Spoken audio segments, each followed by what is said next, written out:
The War of the Worlds, H.G. Wells, 1898, English Book 1, Chapter 1.6. The Hetre and Chobham Road. It is still a matter of wonder how the Martians are able to slay men so swiftly and so silently. Many think that in some way they are able to generate an intense heat in a chamber of practically absolute non-conductivity. This intense heat they project in a parallel beam against any object they choose, by means of a polished parabolic mirror of unknown composition, much as the parabolic mirror of a lighthouse projects a beam of light. But no one has absolutely proved these details. However it is done, it is certain that a beam of heat is the essence of the matter. Heat, and invisible, instead of visible, light. Whatever is combustible flashes into flame at its touch. Lead runs like water. It softens iron, cracks, and melts glass, and when it falls upon water, incontinently that explodes into steam. That night nearly 40 people lay under the starlight about the pit, charred and distorted beyond recognition, and all night long the common from Horsell to Maybury was deserted, and brightly ablaze. The news of the massacre probably reached Chobham, Woking, and Ottershaw about the same time. In Woking the shops had closed when the tragedy happened, and a number of people, shop people, and so forth, attracted by the stories they had heard, were walking over the Horsell Bridge, and along the road between the hedges that runs out at last upon the common.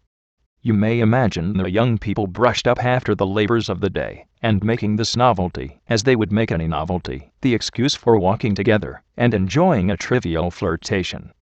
You may figure to yourself the haunt of voices along the road in the gloaming. As yet, of course, few people in Woking even knew that the cylinder had opened, though poor Henderson had sent a messenger on a bicycle to the post office, with a special wire to an evening paper. As these folks came out by twos and threes upon the open, they found little knots of people talking excitedly, and peering at the spinning mirror over the sandpits, and the newcomers were, no doubt, soon infected by the excitement of the occasion. By 8:30, when the deputation was destroyed, there may have been a crowd of 300 people, or more at this place, besides those who had left the road to approach the Martians nearer. There were 3 policemen too, one of whom was mounted, doing their best, under instructions from Stent, to keep the people back, and deter them from approaching the cylinder. There was some booing from those more thoughtless and excitable souls to whom a crowd is always an occasion for noise and horseplay. Stent and Ogilvy, anticipating some possibilities of a collision, had telegraphed from Horsell to the barracks as soon as the Martians emerged, for the help of a company of soldiers to protect these strange creatures from violence. After that they returned to lead that ill-fated advance. The description of their death, as it was seen by the crowd, tallies very closely with my own impressions: the 3 puffs of green smoke, the deep humming note, and the flashes of flame. But that crowd of people had a far narrower escape than mine. Only the fact that a hummock of heathery sand intercepted the lower part of the Hetre saved them. Had the elevation of the parabolic mirror been a few yards higher, none could have lived to tell the tale. They saw the flashes and the men falling, and an invisible hand, as it were, lit the bushes, as it hurried towards them through the twilight. Then, with the whistling note that rose above the droning of the pit, the beam swung close over their heads, lighting the tops of the beech trees that line the road, and splitting the bricks, smashing the windows, firing the window frames, and bringing down in crumbling rain a portion of the gable of the house nearest the corner. In the sudden thud, hiss, and glare of the igniting trees, the panic-stricken crowd seems to have swayed hesitatingly for some moments. Sparks and burning twigs began to fall into the road, and single leaves, like puffs of flame. Hats and dresses caught fire. Then came a crying from the common. There were shrieks and shouts, and suddenly a mounted policeman came galloping through the confusion with his hands clasped over his head, screaming, "They're coming!" A woman shrieked, and incontinently everyone was turning, and pushing at those behind, in order to clear their way to Woking again. They must have bolted as blindly as a flock of sheep.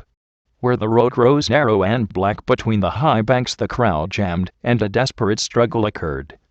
All that crowd did not escape. 3 persons, at least, 2 women and a little boy, were crushed and trampled there, and left to die amid the terror and the darkness. Chapter 1.7. How I reached home. For my own part, I remember nothing of my flight except the stress of blundering against trees and stumbling through the heather. All about me gathered the invisible terrors of the Martians. That pitiless sword of heat seemed whirling to and fro, flourishing overhead before it descended and smote me out of life. I came into the road between the crossroads and Horsell, and ran along this to the crossroads. At last I could go no further. I was exhausted with the violence of my emotion and of my flight, and I staggered and fell by the wayside. That was near the bridge that crosses the canal by the gasworks. I fell and lay still. I must have remained there some time. I sat up, strangely perplexed. For a moment, perhaps, I could not clearly understand how I came there. My terror had fallen from me like a garment. My hat had gone, and my collar had burst away from its fastener. A few minutes before, there had only been three real things before me: the immensity of the night and space and nature, my own feebleness and anguish, and the near approach of death. Now it was as if something turned over, and the point of view altered abruptly.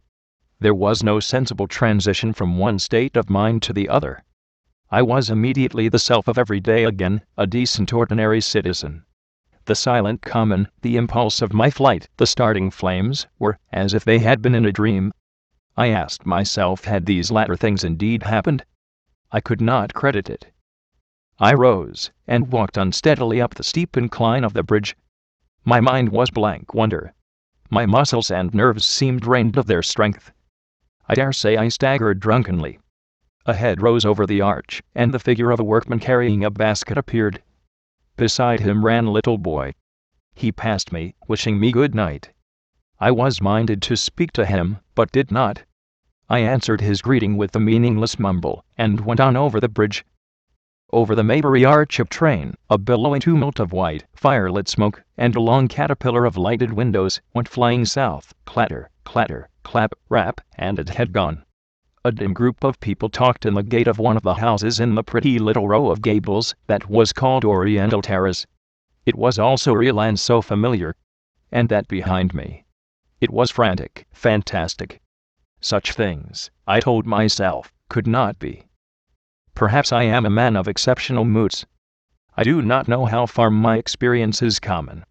At times I suffer from the strangest sense of detachment from myself and the world about me. I seem to watch it all from the outside or from somewhere inconceivably remote, out of time, out of space, out of the stress and tragedy of it all. This feeling was very strong upon me that night. Here was another side to my dream. But the trouble was the blank incongruity of the serenity, and the swift death flying yonder, not 2 miles away. There was a noise of business from the gasworks, and the electric lamps were all alight. I stopped at the group of people. "What news from the common?" said I. There were 2 men and a woman at the gate. "Eh?" said one of the men, turning. "What news from the common?" I said. "Ain't yer just been there?" asked the man. "People seem fair silly about the common," said the woman over the gate. "What's it all about?" "Haven't you heard of the men from Mars?" said I. "The creatures from Mars?" "Quite enough," said the woman over the gate. "Thanks," and all 3 of them laughed. I felt foolish and angry. I tried, and found I could not tell them what I had seen. They laughed again at my broken sentences. "You'll hear more yet," I said, and went on to my home. I startled my wife at the doorway. So haggard was I went into the dining room, sat down, drank some wine, and so soon as I could collect myself sufficiently I told her the things I had seen. The dinner, which was a cold one, had already been served, and remained neglected on the table, while I told my story. "There is one thing," I said, to allay the fears I had aroused: "they are the most sluggish things I ever saw crawl. They may keep the pit and kill people who come near them, but they cannot get out of it. But the horror of them—" "Don't, dear," said my wife, knitting her brows and putting her hand on mine. "Poor Ogilvy," I said. "To think he may be lying dead there." My wife at least did not find my experience incredible. When I saw how deadly white her face was, I ceased abruptly. "They may come here," she said again and again. I pressed her to take wine, and tried to reassure her. "They can scarcely move," I said. I began to comfort her and myself by repeating all that Ogle had told me of the impossibility of the Martians establishing themselves on the Earth. In particular, I laid stress on the gravitational difficulty. On the surface of the Earth, the force of gravity is 3 times what it is on the surface of Mars. A Martian, therefore, would weigh 3 times more on Mars, albeit his muscular strength would be the same. His own body would be a cope of lead to him. That, indeed, was the general opinion.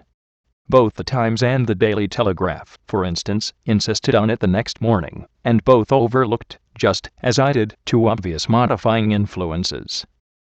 The atmosphere of the Earth, we now know, contains far more oxygen, or far less argon, whichever way one likes to put it, than does Mars.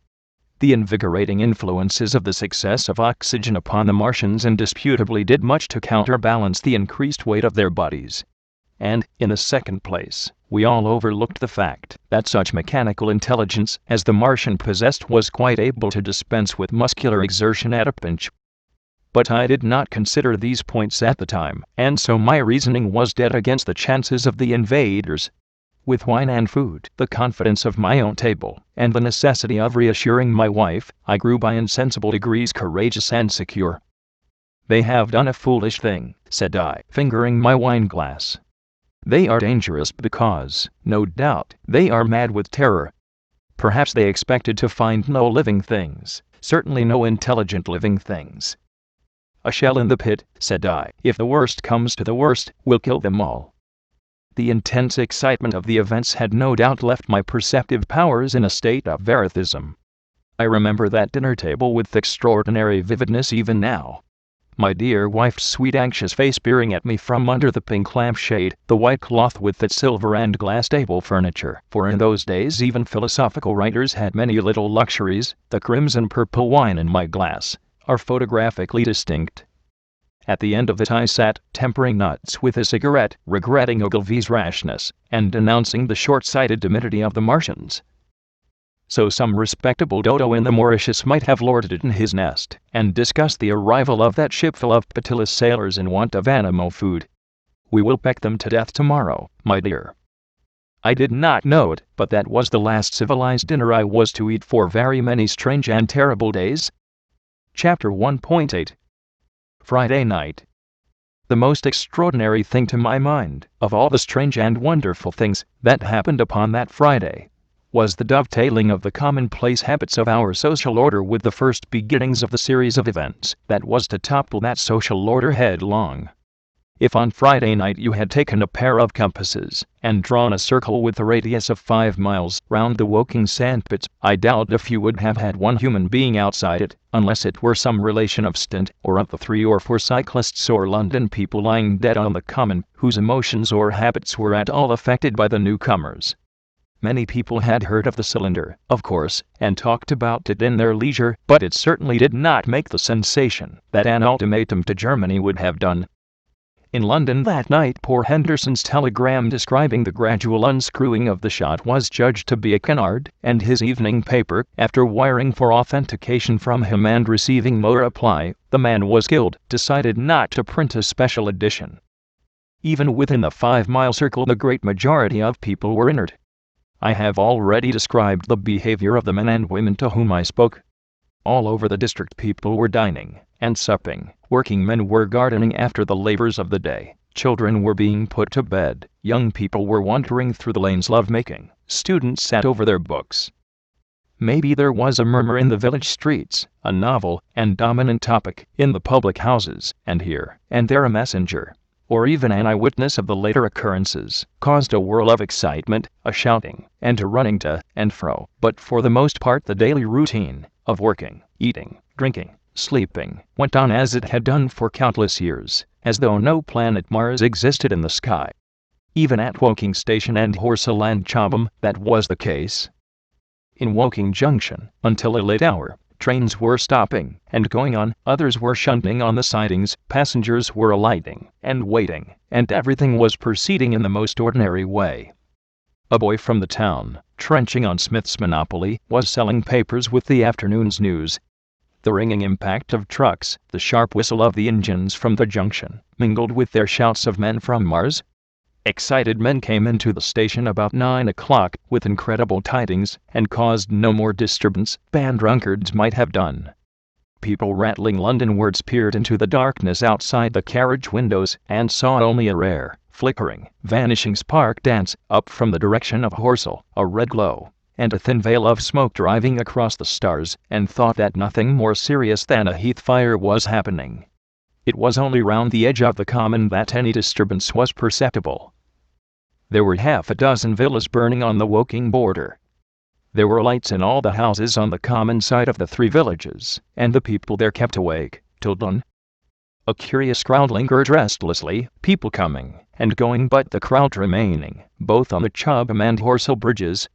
1 or 2 adventurous souls, it was afterwards found, went into the darkness and crawled quite near the Martians, but they never returned, for now and again a light ray, like the beam of a warship's searchlight, swept the common, and the Hetre was ready to follow.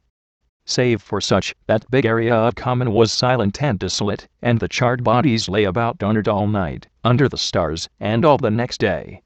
The noise of hammering from the pit was heard by many people. So you have the state of things on Friday night. In the center, sticking into the skin of our old planet Earth, like a poisoned dart, was the cylinder. But the poison was scarcely working yet. Around it was a patch of silent common, smoldering in places, and with a few dark, dimly seen objects lying in contorted attitudes here and there. Here and there was a burning bush or tree. Beyond was a fringe of excitement, and farther than that fringe the inflammation had not crept as yet. In the rest of the world the stream of life still flowed, as it had flowed for immemorial years. The fever of war that would presently clog vein and artery, deaden nerve, and destroy brain, had still to develop. All night long the Martians were hammering and stirring, sleepless, indefatigable, at work upon the machines they were making ready, and ever and again a puff of greenish-white smoke whirled up to the starlit sky. About 11 a company of soldiers came through Horsell and deployed along the edge of the common to form a cordon. Later a second company marched through Chobham to deploy on the north side of the common. Several officers from the Inkerman barracks had been on the common earlier in the day, and one, Major Eden, was reported to be missing. The colonel of the regiment came to the Chobham bridge and was busy questioning the crowd at midnight. The military authorities were certainly alive to the seriousness of the business. About 11, the next morning's papers were able to say, a squadron of hussars, 2 Maxims, and about 400 men of the Cardigan regiment started from Aldershot. A few seconds after midnight the crowd in the Chertsey Road, Woking, saw a star fall from heaven into the pine woods to the northwest. It had a greenish color, and caused a silent brightness, like summer lightning. This was the second cylinder,